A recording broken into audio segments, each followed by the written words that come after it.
Joe, welcome to the podcast. Hey, Krista, how are you today? I'm doing great. I'm so excited to have you here and be able to talk about your work. So my first question for every guest is I want to give them the opportunity to introduce themselves in their own words and in their own terms to the listening audience and watching audience. So I'm going to pass it back to you if you want to tell everybody who you are and what you do. Very cool. I am Joe Singleton. I grew up in kind of southeast Texas, down in the near the coast and in the Houston area. Born in Louisiana and all that. So, man, my life has been it's a long and winding road. You know, I did a lot of music when I was younger. Wanted to be a rock star, and then got into writing and had a long career in corporate sales. Raised a great family, and you know, when I was about probably midlife-ish, 40. I started getting more serious about my writing. Went back to school, switched my degree to philosophy, and really dove into existential philosophy, and that led to a really cool opportunity I had where I edited a book for one of my old professors, and there was a book about the Buddha on there, and one of my jobs was to chase down the footnotes and all that, and I kept seeing this book I really liked called "What the Buddha Taught," and it was a mind-opening thing and really sparked the idea for this book. So I consider myself kind of an existential philosopher and Eastern spiritualist all in one. A lot of stuff going on. All rolled into one. Yeah, it's so intense. And my second question is always about everyone's religious, spiritual, or non-religious spiritual upbringing. As a child, and then like where did they end up? Obviously we know you ended up here in Buddhism, but I'm always interested because we're evolving as a society, and there's only been one person here that's stayed in their religion of origin that has come to the podcast. So for you, what was that journey like? Walk us through that.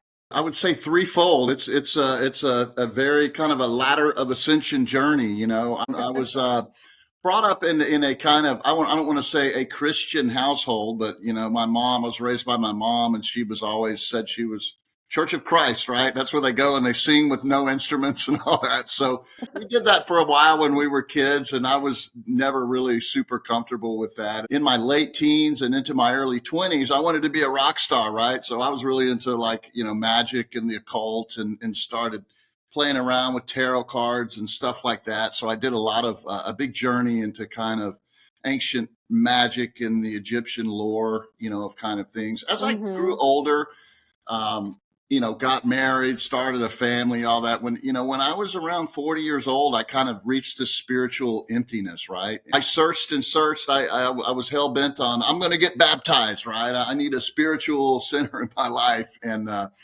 went to about 5 different churches, and so went to the Methodist church in downtown Houston and got baptized, and was waiting for the world to change, and nothing happened.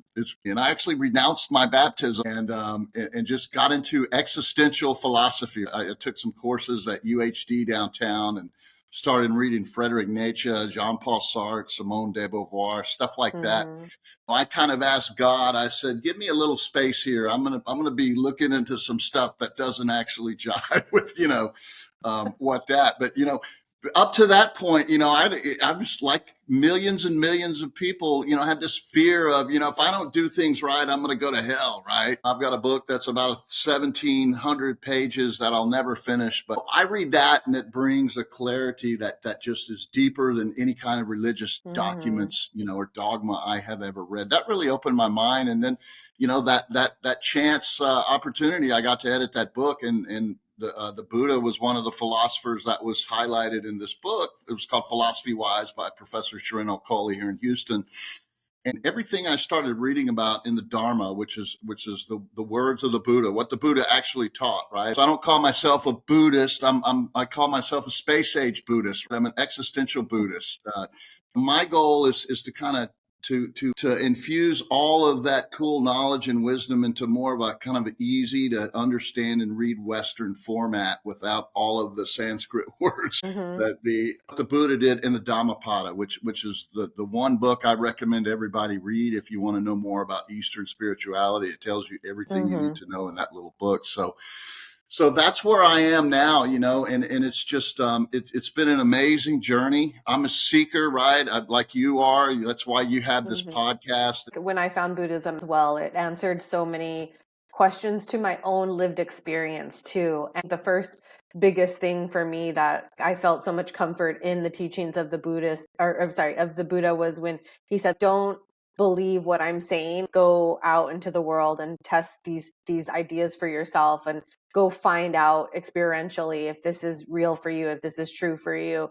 Whereas like growing up in a Christian, I would say like a cultic version of Christianity in my upbringing, there was so much fear embedded. There was no way to question anything. Curiosity was seen as like a very negative aspect to have. And I am a very curious person. And every person that comes onto this podcast, curiosity is at the helm of their spiritual seeking path. It is their spiritual experience. It is why we continue to ask these big questions and try to understand what is all of this for. So I love that you said that, and I love that we get to have this conversation. So let's set up real quick. So your book, Mara, Dawn, Buddha Rise, The Awakening. Let's tell the audience what that book is about, and then what was your intentions? Beautiful. I call it a mind opener, right? Like a ladder of ascension for the mind. It starts out and it paints a very dark picture of our existence here on Earth, right? We call it samsara is what it's called in Buddhism. Mara is kind of like the devil is to Jesus, right? In Judeo-Christian terms, and we're kind of caught in this hamster wheel trap, and it really. If you start to read and understand the Dharma, and this, you start to realize that everything we do is kind of backwards. We get those feelings as we get older, like we look at our leaders in politics, our leaders at the church, even our parents, the great Bodhisattva Manjushri said, even our mothers and fathers, right, cared for us and loved us, but they don't follow, like they don't understand. So I kind of paint this picture where everything that's forwards is backwards in samsara here on Earth, right? We all suffer from the human condition. As individuals here, we seek kind of an eternal existence, yet we live in a world where everything is temporary, everything is transitory. Impermanence is the big thing you find in the Dharma. Everything rusts and withers over time. Whether we lust for another person, some shoes, a diamond ring, a boat, a perfect car that we think is going to bring us that happiness we've always sought, and then we get it.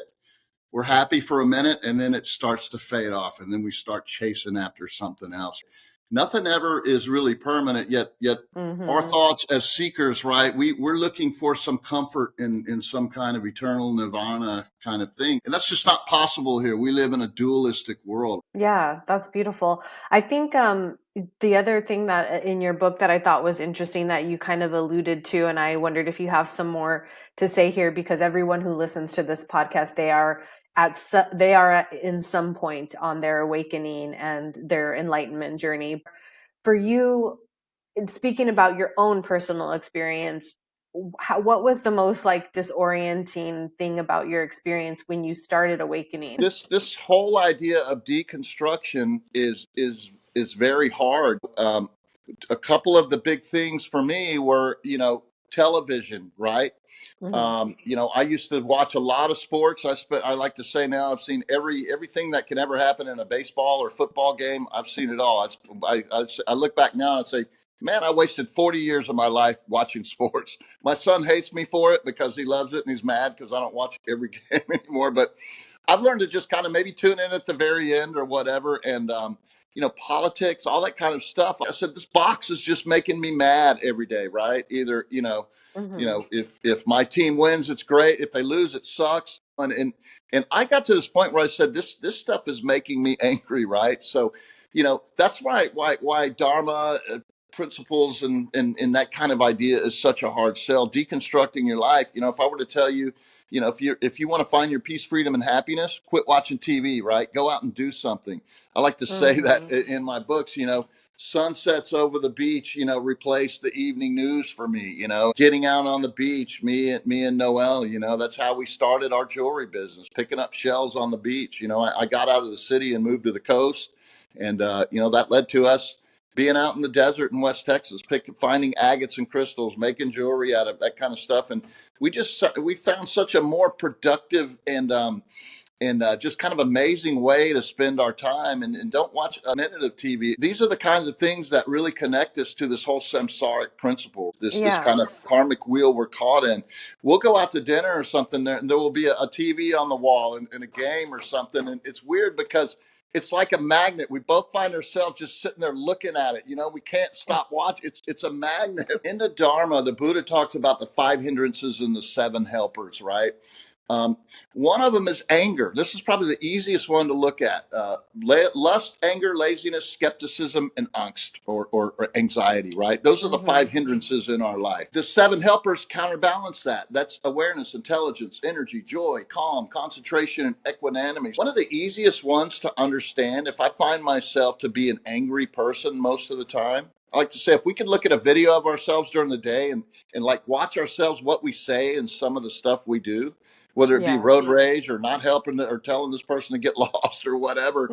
you know One of the ways to counterbalance anger is joy. I've got to find more joy in my life. So I found myself to be a uptight, pressure filled, angry person most of the time. So it's hard to overcome that chasm, right? That barrier. It's so easy, do something that makes me joyful. If I'm joyful, then I'm going to bring joy to the world, right? And that's kind of how, where that meditation thing goes in our meditation yoga, is looking at ourselves, right? If you go through all of the 7 chakras, from the root to the core, um, each one of those has a purpose and balance in our life. And if we can get all 7 of those aspects of our lives in balance, or at least close to Mm-hmm. balance, or knowing that I can do this and bring balance, it brings a lot more peace and harmony to our lives. The whole book is about is finding out our peace, freedom, and happiness. That's what we all want, right? Peace. Of peace. How many of us are truly happy, and how many of us really feel free? We like to say we're individuals with free will, but when we think about it, we're really not, right? If I want to Mm-hmm. have these things I've got, I've got the choice to have this job, but still I've got to have this job to do this. And that restricts me about 80% of my time, right? Yeah. We're like lost sailors in time. We find these little islands of happiness, whether that be a vacation or something we do for a little bit, and then we're kicked off and we have to go back out in the ocean, right? On this kind of pressure filled, voyage, until we can find another little island of happiness. The whole goal of, I think, Dharma and these principles is to push more of the peace, freedom, comfort, and happiness part to your life. But to do that, you got to give up some things, and Yeah. that goes back to that whole, what's that new anxiety we find? Getting rid of, overcoming old anxieties, this anxiety of having to actually do it, right? To get rid of these things. It's Mm-hmm. like quitting smoking, quitting heroin, whatever you're addicted to.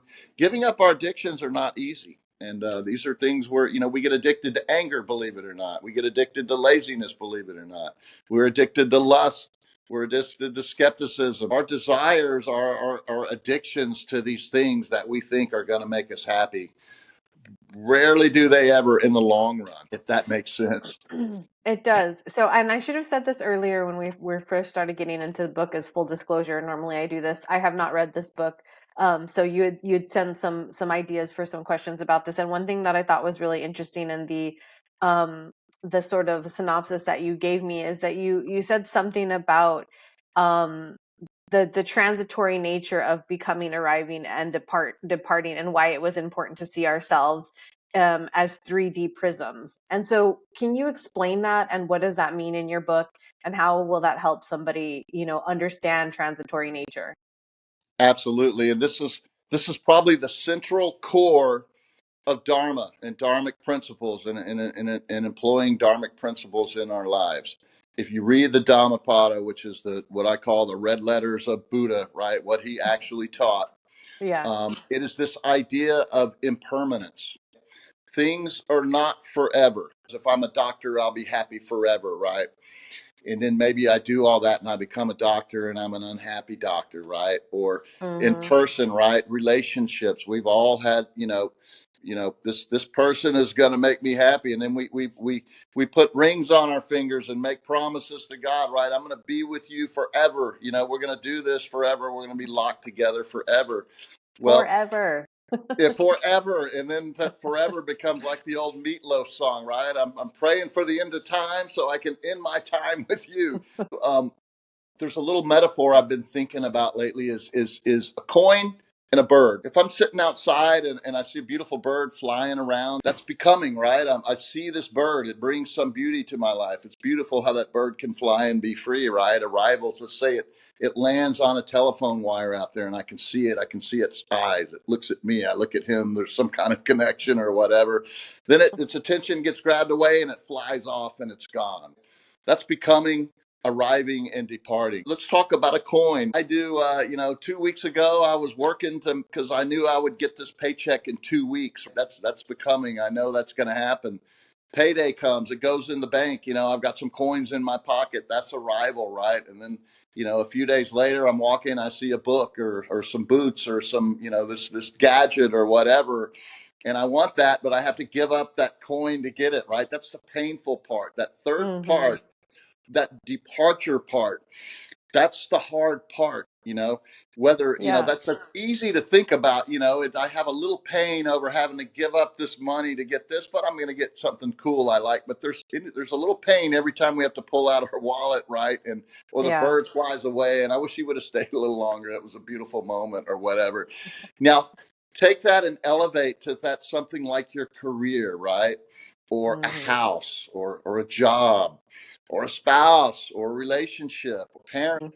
My dad's 91 years old. His heart's not working like it used to, and we had a big scare a week ago. And these are anxious moments, right? So, but it's understanding that everything rusts and withers over time. Like I say, we like to think that we want to make this permanent. This is my house. This is my family. This is always going to be like this. This is our happiness, right? But in the end, it is going to wither over time. We're born alone and we die alone in the end, right? Spiritually. So Yeah. the ability to understand that, when I acquire something, one day it's going to leave me, right? We don't always think about that. We think we're going to have it forever, or we want to have it forever.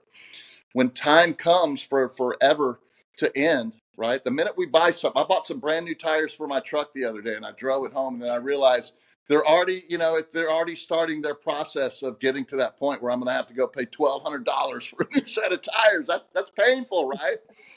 So all of those little things, and that's kind of where meditation yoga comes in. Is that let's say we're talking about our root chakra, right, which is real big with me. My career's kind of in transition. So, I used to have this thing. I know I've got this. It's solid. It's going to be here in the future, and I kind of have 3 lotus petals. This is what the new book, Wheels of the Mind, is going to be about.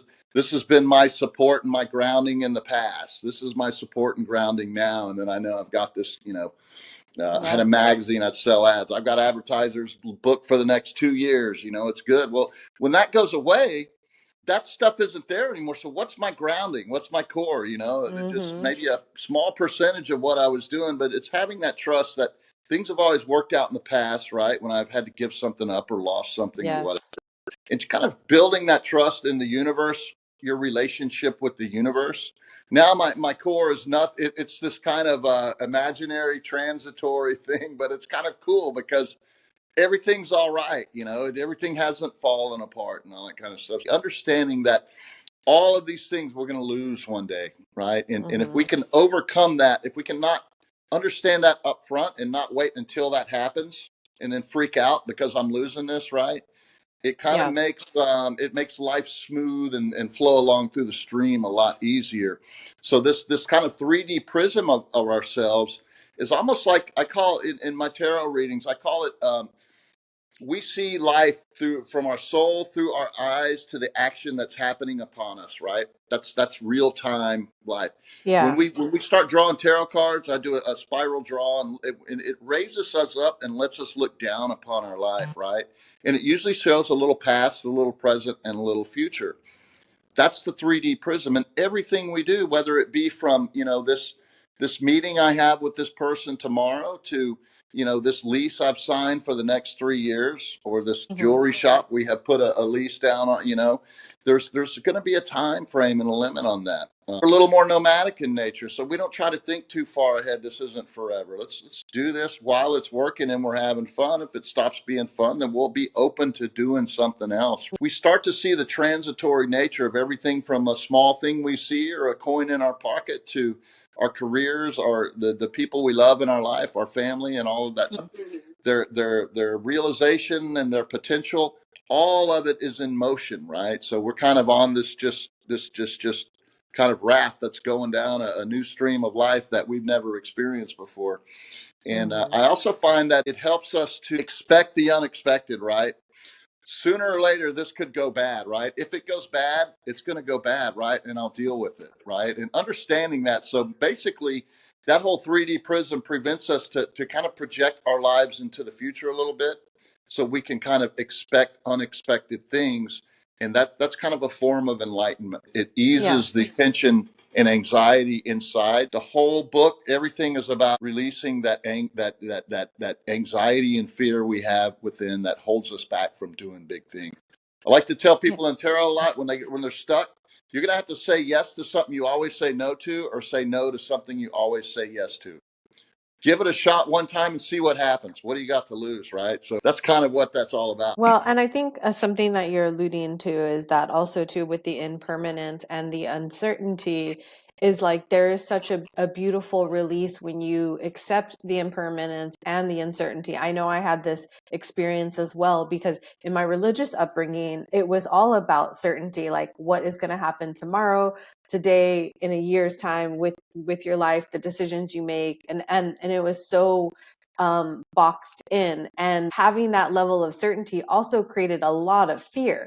But being able to embrace the impermanence of life and really diving deep into the uncertainty with the faith that the universe will respond to your actions and your life is such a beautiful experience to have. So I love that you said that. I'm mindful of the time here because we're getting to the end.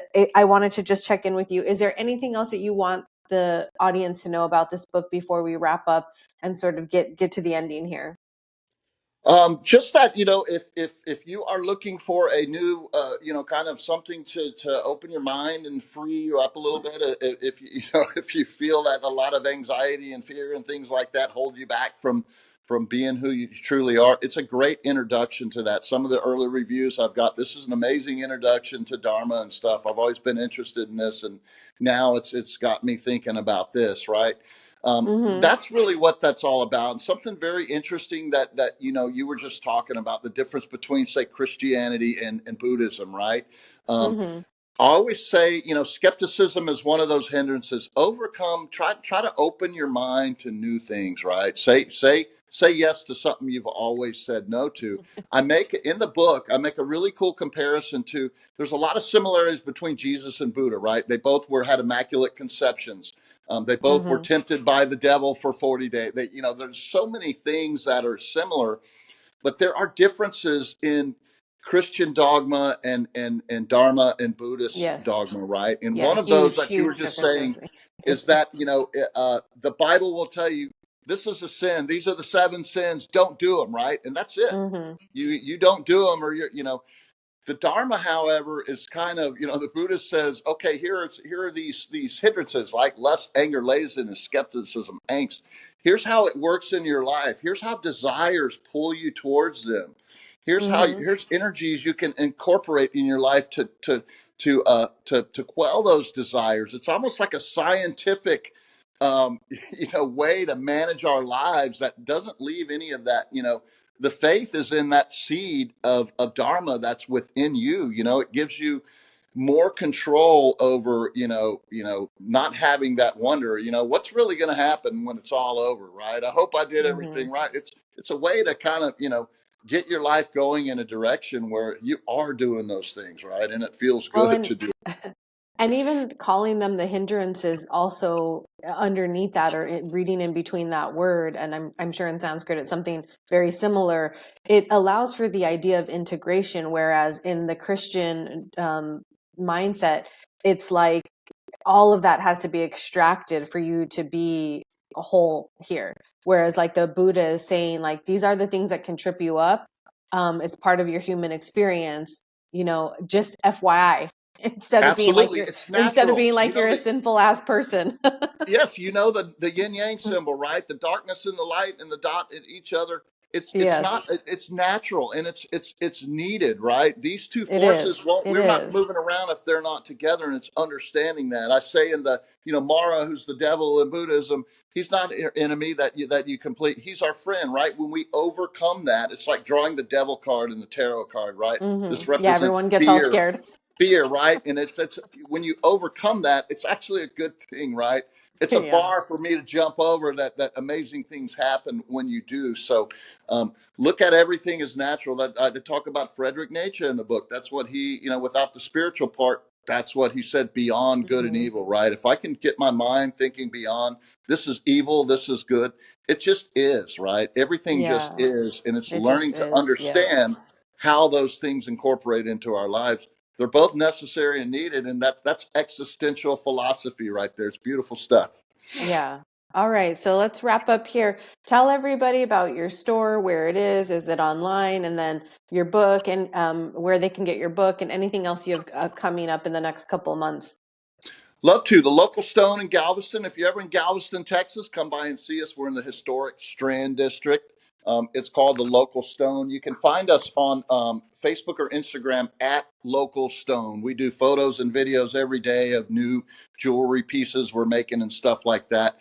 They're all tuned around chakras and crystals, and we do tarot readings and stuff like that. So if you're looking for like some kind of stone with energy to balance your life, check us out, man. We ship and all that kind of stuff.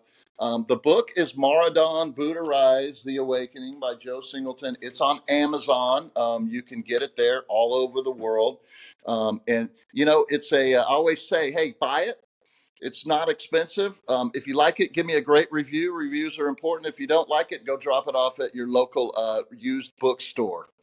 And I always say, when I do signed copies here, my line is, and that I hope for everybody is, may you find your awakening.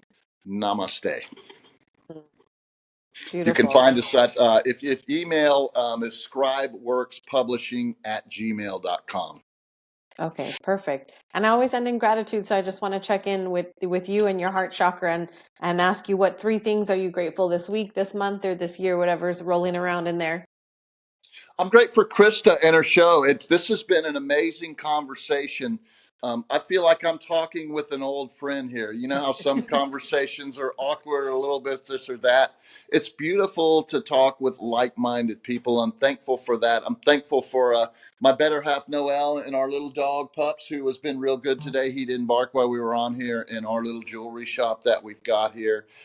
It's a beautiful thing, finding that direction in your life where you can find some happiness. And then, in the beginning in my book, I have where you put your thank you to so and so. Really, anybody who's ever made an appearance in my life, you're a part of this, right? All of that. Of course, there's some special people I like to thank, but in anybody in my family from childhood to now, it's just, I'm thankful for that, right? And I'm thankful for the freedom to be able to. That a lot of people may know that I'm a little different and understand that and are accepting of that.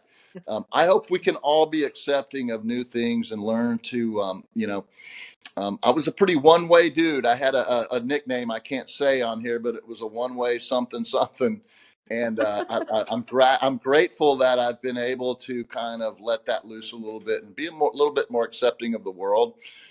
Everybody has their own, everybody should have their own right to choose whatever path they want, as long as they're not harming or hindering somebody, along the way. So Absolutely. it's a rough, Acceptance and messed up tolerance world. are everything.